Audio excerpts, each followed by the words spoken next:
मेरा नाम है हरिया, मैं काम करता हूँ बहुत बढ़िया, खाता हूँ खाना और रोज गाता हूँ गाना।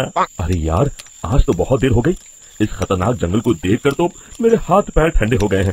अगर मैं वक्त पर गांव नहीं पहुंचा तो मालिक बहुत नाराज हो जाएंगे।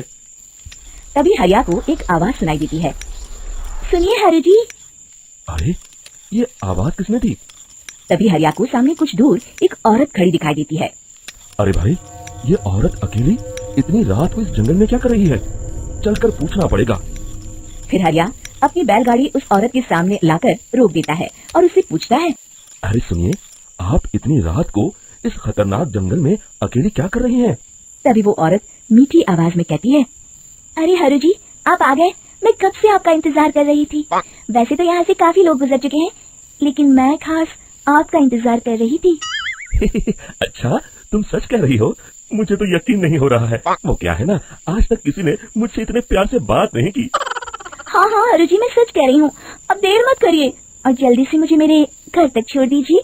हाँ हाँ, कौन सी बड़ी बात है, अभी छोड़ देता हूँ। आप मेरे पीछे बैलगाड़ी में बैठ जाइए और मुझे रास्ता बताते चलिए। फिर वो औरत हरिया की बैलगाड़ी में बैठ जाती है और हरिया बैलगाड़ी हाँकता हुआ आगे चल पड़ता है। फिर उस औरत के बताए हुए रास्ते पर चलते चलते हरिया बैलगाड़ी लेकर एक काली गुफा के आगे आकर रुक जाता है। हरिया उस औरत से पूछता है। हाँ देवी जी, आपका घर कहाँ है? यहाँ पे गुफा के अलावा और कुछ नहीं है? तभी अचानक वो औरत हवा में उड़ने लगती है। देखते ही देखते उसका सुंदर रूप एक डरावनी चुड़ैल में बदल जाता है और वो जोर जोर से हंसती है। अरे तू तो एक नंबर का बेवकूफ निकला। तू तो भैया सारी से मेरी बातों में आ गया। अरे मर गया रे, ये तो एक चुड़ैल है। हे भगवान बचा ले, ये तो बड़ी डरावनी दिखाई दे रही है। और फिर अगले ही पल हरिया की बैलगाड़ी में रखा सारा सामान हवा में उड़ता हुआ उस काली गुफा के अंदर चला जाता है और वो चुड़ैल भी उस गुफा के अंदर जाकर कहीं गायब हो जाती है। हरिया ये नजारा देख बुरी तरह घबरा और परेशान हो जाता है। अरे, ये चुड़ैल तो मेरा सारा सामान लेकर गुफा में गायब हो गई। अब क्या होगा? अगर मैं गांव खाली हाथ गया तो मालिक मेरी अच्छी खबर लेंगे। मेरी इस बात का कोई यकीन भी नहीं करेगा। फिर आखिर वही हुआ। हरिया के मालिक चंपक सेठ को हरिया की किसी भी बात पर रत्ती भर भी यकीन नहीं हुआ। चंपक सेठ को लगा हरिया झूठ बोल रहा है और उसने ही लालच में आकर सारा सामान हड़प कर लिया है। फिर हरिया को बेईमान समझकर चंपक सेठ उसे काम से निकाल देता है। अगले दिन अपनी दुकान में परेशान बैठा चंपक सेठ गुस्से में बड़बड़ाता है। अरे, दुकान में तो सामान बिल्कुल भी नहीं है। अब मुझे ही शहर जाकर सामान लाना होगा। फिर वो अपनी बैलगाड़ी लेकर शहर चला जाता है। शहर से सामान लेकर जब चंपक सेठ वापस गांव लौट रहा होता है तभी उसे एक आवाज सुनाई देती है। चंपक जी, ओ चंपक जी। अरे, ये तो कोई मेरा नाम लेकर मुझे पुकार रहा है। फिर उस रास्ते में वही औरत खड़ी दिखाई देती है।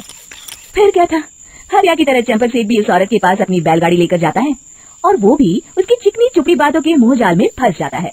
फिर चुड़ैल उसे भी अपनी गुफा तक ले जाती है और उसका सारा सामान लेकर गुफा में गायब हो जाती है। बेचारा चंपक सेठ लाचार होकर खाली हाथ गांव लौट आता है। फिर ये उस जंगल में रोज की बात हो जाती है। जो कोई भी शहर से कुछ लेकर गांव की तरफ लौटता, वो चुड़ैल उसे बेवकूफ बनाकर उसका सारा सामान लेकर गुफा में गायब हो जाती। एक दिन हरिया एक लकड़हारे को उसी जंगल की तरफ जाते हुए देखता है। फिर हरिया उसे रोकते हुए कहता है।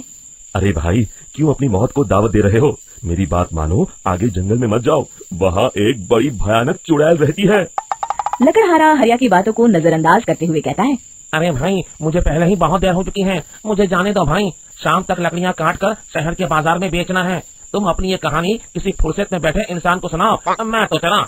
इतना कहकर लकड़हारा वहाँ से आगे जंगल की तरफ चला जाता है। फिर अगले दिन गांव के मुखिया के घर के बाहर बहुत सारे लोग जमा हो जाते हैं। तभी हाथ में कुल्हाड़ी लिए खड़ा लकड़हारा कहता है। अरे मुखिया जी, अब आप ही हमें बचाइए उस जंगल वाली चुड़ैल से। हमारा सारा काम तो शहर से ही होता है। अरे मुखिया जी, उस चुड़ैल की वजह से तो मैं पूरी तरह बर्बाद हो गया हूँ। हम सबको मिलकर इस चुड़ैल का कोई इलाज करना पड़ेगा। तभी भीड़ में खड़ा वीरा कहता है। आप लोग चिंता मत करिए, कल से वो चुड़ैल किसी को नहीं लूट पाएगी। मेरे पास एक बहुत अच्छी तरकीब है। तभी चंपक सेठ उसका मजाक उड़ाते हुए कहता है। अरे तेरा नाम वीरा है तो क्या हुआ? तूने अभी उस चुड़ैल को देखा नहीं है? जाकर अपना काम कर, बड़ा आया। तब मुखिया जी कहते हैं। नहीं नहीं चंपक सेठ, मुझे लगता है हमें इस लड़के को एक मौका देना चाहिए। फिर सभी गांव वाले मुखिया जी की बातों से सहमत हो जाते हैं और वीरा शाम को एक बैलगाड़ी में कुछ सामान लादकर उस जंगल की ओर चल देता है। वीरा, ओ वीरा, कहाँ जा रहा है? तभी बीरा मुड़ के देखता है, वही चुड़ैल एक औरत के रूप में खड़ी है। अरे बहन जी, मैं आपको ही ढूंढ रहा था। देखिए, मैं आपके लिए क्या लाया हूँ। अरे वाह, तो खुद मेरे लिए इतना सामान लाया है। तू ही अकेला गाँव में समझदार है। जरा देखो, मैं भी खोल के बड़े भूख लगी है। जैसे ही चुड़ैल उस सामान पर से कपड़ा हटाती है, एक भगवान शिव की तेज रोशनी उसके अंदर मूर्ति से निकलती है और चुड़ैल अपने असली रूप में आकर जलने लगती है। अरे मैं जल रही हूँ, बचाओ, बचाओ, ओम नमः शिवाय, मर गई मैं। देखते ही देखते वो चुड़ैल राख के साथ उड़ जाती है और सभी गांव वाले भी वहां आ जाते हैं। शिक्षा, बुराई पे सदा अच्छाई की ही जीत होती है।